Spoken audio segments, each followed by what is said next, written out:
Welcome to the Slop Farm. Enjoy the video. You start by confirming power and water quality. Plug the USB into a 5V/1A port and use distilled or filtered water to prevent deposits. Once done, remove the lid and fill the tank to the indicated max line. Don't overfill because leaks happen. Make sure the mist outlet is unobstructed, then reseat the lid and connect power.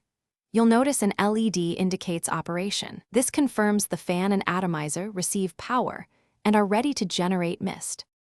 Once the unit runs, set mist intensity and color. Press the mist button for low or high and cycle LEDs to your preferred mode.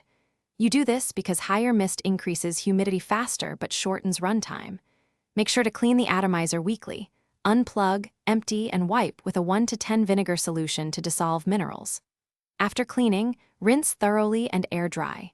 Also, replace water daily to prevent bacteria. Routine care keeps mist output steady and prolongs the device life. You finish by turning the humidifier off, unplugging the USB, and emptying the tank to avoid stagnant water when idle.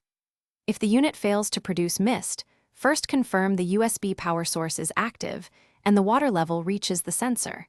Make sure the atomizer plate sits flat and dry contacts are clean.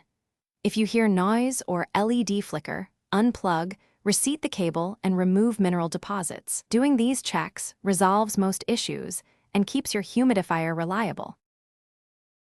Thanks for watching. Consider subscribing if we helped you today.